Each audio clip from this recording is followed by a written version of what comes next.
खुलुमबाय लोगोफोर नोंथांमोनखौ आंनि बे Btrinfostudio चेनेलाव आं गिबियावनो बरायनानै लाबाय दिनै बे भिडिअआ जाहैबाय मा जायफोरनाखि साख्रि मावनो गोसो जिउआव जायफोरनाखि साख्रिखौ मोननो लुबैयो बेफोरबायदि सुबुंफोरनो अननानै नाय आरो जायफोरनाखि लेखा फरा रोंनानै साख्रि मावनो गोसो गैया बेफोरबायदि मानसिया दानाय आरो मानोना बे भिडिअआ बेनि थाखाय नङा जे जायफोर माने साख्रि मावनो गोसो गैया बेनि थाखाय बे भिडिअआ नङा जायफोरनाखि साख्रि मावनो गोसो बेनि थाखाय जे बे भिडिअआ आं सिगाङावनो बुंखाबाय आं केमा खालामगोन मानोना साख्रि मावनो गोसो गैयै मानसिफ्रा नायनो नाङा बे भिडिअखौ दा बाथ्राया जाहैबाय मा नंगौ जोङो जिउआव थांनानै थानो थाखाय जों निश्चय माबा मोनसे जोङो मावनानै थांना थानो लुबैयो सोरबा बिदिनो फरायनानै सोरबा बिजनेसमेन जायो सोरबा बिदिनो सरकारि साख्रि मावो सोरबा बिदिनो समाज सेबक जायो माने बिभिन्न माने बायदि बायदि रोखोमनि खामानि मावनानै जोंनि मानसिफ्रा समाजाव थांनानै थागासिनो दङ दा बेनिखायनो आं बुंनो नागिरदों नोंबो जुदि लेखा फरा रोंनानै गामियाव ओरैनो थाबाय थास्लायस्लाय सानफ्रामबो नोङो मबाइलखौ थुबाय थानानै नोङो सम थांनो स्लायस्लाय जुदि नोंनो साख्रि मावनो गोसो जादोंबा आं जे लामाखौ होनो नागिरदों बे लामाखौ ला बिनि उनाव जुदि नोङो पास जानो हायाबा आंखौ बुं मानोना बैसोआ नेबाय थाया समा नेबाय थाया नों माब्ला साख्रि मोनगोन मा खालामनो माने फरायनाय लोगोजों जोङो साख्रि नागिरलांफाबाय थायोब्ला नोंनि मेलेमाबो जेनेबा मा होनना बुङो मथा मथि नालाय गोजोन जाबाय थायो बे हिसाबै नोङो मोजाङै लांनो हागोन बाथ्राया जाहैबाय मा साख्रि जुदि जोङो होनोबा नों साख्रि मोननो लुबैदोंबा जों मा आयदानि सायाव जों एक्सपार्ट जानांगोन जों मा आयदानि सायाव जों रोंगौथि गियान थानांगोन आं बे बाथ्राखौसो दिनै नोंथांमोनजों एबा नोंसोरजों आं शेयार खालामनानै होनो नागिरदों फैदोंब्ला खिथानोसै आं जेनेबा नोंसोरथ' न' डाउट सोरबा इन्टारभिउ होफेरबाय सोरबा होफेराखै सोरबा इन्टारभिउ होब्लाबो माने खुनु मोनसे मा होननानै बुङो बियो जेबो थाल लाया आरोना माने बबे आयदानिफ्राय फैयो मा सिस्टेम फैयो बेफोरखौ जों मिथिना लाग्रोनांगोन सिगां बे आयदानि सायाव जोंना गियाना रोखा जाग्रोनांगोन दे अब्लासो नोङो साख्रिखौ लानो हागोन दिनै आं होनोसै जिकेथ' फैखायो माबायाव इन्टारभिउआव नङा होमबा दा जिके फैयोबा मा लानांगोन जों हमना लादो जों इन्डियायाव सबसे गोजामसिन जों बेखौ लानांसिगोन नङा होमबा प्राइम मिनिस्टारनिफ्राय लानानै गभर्नरनिफ्राय लानानै प्रेसिडेन्टनिफ्राय लानानै चिफ जास्टिस अफ इन्डिया लानानै इलेक्सन कमिशनार अफ इन्डिया बेखौ लादो आरो प्रेजेन्टआव सोर दङ बेखौ लादो आरो जों आसामनि हिसाबै दाना जों फैदो आसामाव फैदो आसामाव दाना आसामनि जेनेबा इन्डिपेन्डेन्टनि सिगां एबा इन्डिपेन्डेन्टनि उनाव बेनि चिफ मिनिस्टारा सोर गभर्नरा सोर चिफ अफ जास्टिस अफ आसामआ सोर बेफोरखौ लादो इलेक्सन कमिशनारनि सोमोन्दै मिथिदो जोंनि आसामा माब्ला माने एकर्ड जाया बेखौबो नायदो मिथिबायना बेफोरखौ जों बेनि फारसे जों लानांसिगोन आरो प्रेजेन्टआव सोर मा सोलिगासिनो बेखौ लादो आरो वार्ल्डआवहाय एबा कान्ट्रियाव पृथिबियाव बा इन्डियायावहाय प्रेजेन्ट सोलिबाय थानायाव मा जाथाय जागासिनो दं जों बेखौ थाब जों केपचार खालामनानै लानांगौ आरोना अब्लानो बे आयदानि सायाव नों जिके आयदानि सायाव नों क्लियार जागोन लोगोसे बेनि आयदानि सायाव जों मा थाबावबाय केलेन्डारफोर थायो नङा होमबा जों माने मा होनना बुङो अबजार्भेसन डेफोर थायो इन्टारनेसनेल वमेन डे जेनेबा इनभाइरनमेन्ट डे बा बिदिनो मोजां माखासे मुंदांखा जेनेबा हादोराव फालिजानाय माखासे बेफोरनि नामजादा मा होनना बुङो बैफोर डेफोर थायो सानफोर थायो जों बेफोरखौबो जों लानायाव लाथारनांगोन मानोना इन्टारभिउ पास जानांगौ बेनि उनाव आं फैनोसै इंलिसाव फैनोसै आरोना इंलिस जोंथ' इन्टारभिउआवथ' इंलिस फैथारो इंलिसाव नोङो टेन्सखौ रोंनांगोन टेन्स रोंदो नङा होमबा हार्ब रोंदो नेरेसन भइस रोंदो ओमफ्राय सेन्टेन्स कनजाक्सन नङा होमबा सेन्टेन्स मा होनना बुङो जरायदेरनाया जोङो बेखौबो जों रोंनांगोन सिन'निम माने एखे सोदोब एन्ट'निम एखे सोदोब माने उल्था सोदोब जों बेखौ रोंनांगोन दा दिनै आं बुंनायखौ नोंसोर जुदि खोनासङोबा आयौ बरिं मोनगोन आरो हाबाब बिदि बोरै फरायनो हानोब्ला मानसियालाय बे नङा नोङो सानफा एफा जुदि नोङो फरायदावबाय थायोब्ला नों मानो पास जायालाय मानो हाया नायलाबाय थानांगौ बुक्सखौ लानाङा आजिखालि मबाइलनि जुग हिसाबै नों मबाइलाव गासै बाथ्राखौ मोनजोबखायो मबाइलावनो नायबाय था मबाइलानो नोंखौ दिनै मा खालामगोन दा बेनो जायो आरो ओंखायनो मा जाहैबाय लोगोसे मा नों इंलिसाव नोङो सिंगुलार नाम्बार प्लुरेल नाम्बार जों मिन्थिनांगोन ओमफ्राय लोगोसे मिथिबावनांगौ जेनेबा सिङाव थाग्राखौ मा बुङो मोसा थाग्राखौ मा बुङो सैमा थाग्राखौ मा बुङो बेबायदि फंसे सोदोबजों फिननाय बेफोरबायदिबा फैया नङा फैयो आरो जों बेखौ लानांगोन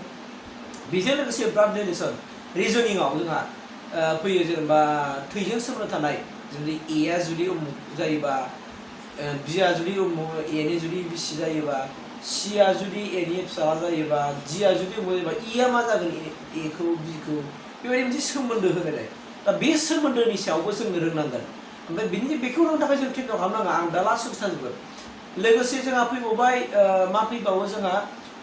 इन्टारनेशनेल बाउन्डारि थायो नङा होमबा जोंनि इन्डिया आसामा माबे स्टेटजों नांजोबनाय माबे कान्ट्रिजों नांजोबनाय बेखौबो लादो आरो इन्डियायाव गासै मोनबेसे स्टेटफोर दङ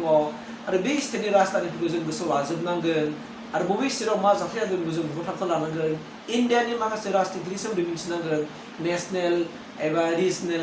राजखान्थिनि सोमोन्दै जों मिथिनांगोन जों बेखौ लानांगोन मानोना बेफोरखौ जों मिथिथारनांगोन लोगोसे जोंना हिस्ट्रि फैसै जोंना हिस्ट्रिनि बेलायाव आहमनिफ्राय लानानै सुथिया बेखौ जों लानांगोन कसारिनो लोगोसे मा होननानै बुङो बै मा होनना बुङो क्विट इन्डिया मुभमेन्ट बेखौ जों लादो पलासि आर्य समाज बिदिनो ब्रह्म समाज लोगोसे स्वामी विवेकानन्दनि सोमोन्दै मिथिनांगोन माखासे धोरोम फोसावगिरि पपुलार बै सुबुंफोरनि सोमोन्दै जों मिथिथारनांगोन आरो बेखौ रोङा नङानो रोंथारनांगोन मिथिबायना बेखौ नोङो मबाइलाव नायबाय था टेनसन फ्रि गासिबो मोनजोबगोन बेफोरखौ नायबानो जायो आरो लोगोसेनो जों मा जायो जा मेथ्स फैयोना दा मेथ्सनि बेलायाव सानखान्थिनि बेलायाव जों मा खालामनांगौ लं मेथडखौ जों नायनाङा आं नोंसोरखौ रेकमेन्ड खालामगोन इमरान सार दं मोनसे इउटुब चेनेल ओमफ्राय मोनसे जाहैबाय डिआर सार दङ आरो बिदिनो गोबां दङ दे बिसोरनि चेनेलखौ नायबाय था बिसोर सर्टकाट फर्मुला होयो माल्टिप्लिकेसननि सर्टकाट बिदिनो डिभिजननि सर्टकाट आरो बिदिनो बोखावखोन्दोनि सर्टकाट एलसिएम ओसिएमनि सर्टकाट जिअमेट्रिनि सर्टकाट बिदि गोबां फर्मुलाखौ बिसोरो इउटुबाव होजोबो दा नों बेफोरखौ नायबानो नोङो अट'मेटिक नोंनि ब्रेना नों गावनो रियेलाइज जागोन आरो जेखि सोंथिफोर फैया मानो बेखौ नों गोरलैयैनो सल्भ खालामनानै होनो हागोन आरो खिन्थु नायबाय थानांगोन नोङो सानसेयावनो खमैब्लाबो 1 घन्टासो नायलाबाय आरोना जिकेफोर नाय मा नाय बेखौ नायदो आरो लोगोसे जोङो दिनै फिजिकेलि सोमोन्दै मिथिनांगोन नङा होमबा देहायाव थैया बेसेबां थायो मानसिनाव बेसेबांजों मा जायो प्रेसारनि सोमोन्दै मिथिनांगोन बेफोरखौ लादो आरो बिनि सायाव मा दंबावो जोंहा मेथ्स थांबाय आं बिनि सायाव दाना जोंनि सलार सिस्टेम दङ जोंहा बे सलार सिस्टेमनि जों मोनथिनांगोन जों बेखौ नायथारनांगोन मिथिबायना आरो बेबायदिनो खेला दुला दं जोंहा खेला दुलानि सोमोन्दै फुटबल गेलेग्रा फोथारा बेसे गुवार जायो साबेसे गेलेयो काबादि लं टेनिस बेखौ मारै गेलेयो साबेसे गेलेयो बेसेबां नांगौ जों क्रिकेट गेलेयो क्रिकेटनि बला बेसे गिदिर बेटआ बेसेबां गोलाव बेखौ सोंनो बेफोरनि सोमोन्दै नों नेटाव मोनजोबखायो माथा मारि नाङा बांद्राय एबा गरम जानो नाङा हाइपार टेनसन जानो नाङा बारा मिथिबायना बेनि सोमोन्दै जों फरायदो दाना आरो लोगोसे बबे ट्रफिया बबे खेलाजों सोमोन्दो गोनां बेखौ लादो दाना मिथिबायना बेखौ लाथारनांगोन नोंसोर मानोना आं मोनफ्रोमबो इन्टारभिउआव अबेबा मोनसे खेलानि फैखाथारगोन आरोखि जेनेबा सन्टस ट्रफिनो माबा ट्रफिनो बेयो माजों सोमोन्दो गोनां बबे खेलाजों सोमोन्दो गोनां स' बेफोरखौ सोङो आरो फार्स्ट वर्ल्ड काप जानाय वर्ल्ड काप दा बाहा जागोन नेक्स्टआव जागोन ना बाहा जागोन जों बेनि सायावबो जों मिथिनांगोन जों बेफोरनि सायाव गासैबो जोङो माने सानसेयाव नोङो 1 घन्टा सम होनो हाथाराबो 1 घन्टा सम होनो हाबानो मोनजोबो आरो बेफोरखौ नोङो बिजाब गैयाबाबो नोङो मा खालामनो हायो इउटुबाव नायबाय थानो हायो आरो जुदि नोङो जे फरायनो गोसो जायो होनना बुंबा 8, 9, 10 निफ्राय नोङो ससियेल साइन्स बिजाबखौ बायनानै ला 8, 9, 10 नि ससियेल साइन्स बिजाबखौ बायनानै ला आरो बाव फरायबाय था नोङो टेनसन फ्रि नों गासिबो बाव मोनजोबगोन दा ओंखायनो जोङो मा खालामनांगौ जों साख्रिल' मा जाया गुबुन मालाय जाथि माहारिफ्रा मालाय गोबां फरायो जोंनाथ' मा साख्रि इन्टारभिउ खालामनोसै एबा एप्लाइ खालामनानै जेब्लानाखि एडमिट कार्ड फैबाय डाउनलड खालामनानै सप्ता खनसे धुम धाम नायनोसै बहा साख्रि मोननो दालाय बेनिफ्राय जोंनि बैसोआव थांगासिनो दङ नोंनि बैसोआ बारलांगासिनो दङ दा नों बे समाव बुंनानै मा जादों नोंनि खाथियाव सोरबा लोगोआ मालाय खस्थ' मस्थ' फरायगासिनो दं बेहा मालाय साख्रि मोनसै नोंहा गोसोआ दुरबल जानोसै नार्भास जानोसै डिमटिभेट जानोसै बे नङा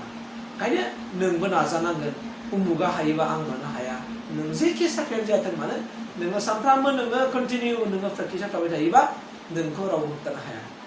आं बे आयदाखौ नोंसोरनो शेयार खालामबाय जुदि नोंथांमोना जुदि भिडिअआ हेल्पफुल दंबा आरो नोंथांनि आंगो लोगोनो शेयार खालामना होबानो जाबाय जायफोरनाखि साख्रि मोननो लुबैदों बैफोर जि आयदाफोरखौ आं बुंदों बे आयदानि सायाव सानफ्रामबो नायबाय था 100% नोङो जिउआव साख्रि मोनगोन आरो बे साख्रिखौ लानानै नोङो न'खर संसारखौ गोजोनै दालांनो हागोन मानोना साख्रि मोनोबा एसेबाबो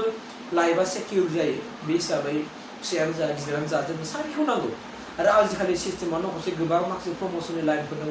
डिपार्टमेन्टेल एग्जामफोर जायो बै डिपार्टमेन्टेल एग्जामाव जोङो होनांगौ बेफोरबायदि लासैनो प्रमोसन आपग्रेड जालांबाय थायो दा बेफोर आयदानि सायाव जोङो क्लियार जों मिथिनांगोन लासै लासै ओंखायनो आं बेखौनो बुंगोरबाय जायफोरनाखि साख्रि मोनाखै आरो साख्रि मावनो गोसो जिखि फरायाथों मानो दिनैनो दानिफ्रायनो नोङो गोसोखौ नों गुदुं लानानै नों मोदोमनि थैफोरखौ नों गरम लानानै नोङो जेखि खामानि मावा जेखि जेरावखि थाङा मानो अब्लाबो नोङो दसे सम 1 घन्टासो नोङो फुंनि समाव बा सानसुनि समाव बा मोनानि समाव सम होथार जे आं मबाइलाव 1 घन्टाखौ आं जिके नायगोन बिदि नायगोन होननानै नोङो सम लायोबानो नोंखौ खुनु प्रानिया रावबो होबथानो हाया नोङो 100% जिउआव साख्रि मोनगोन आं बेखिनि बाथ्रा बुंनानै एसेखिनियाव दिनै फोजोबबाय भिडिअखौ लोगोफोर थेंक इउ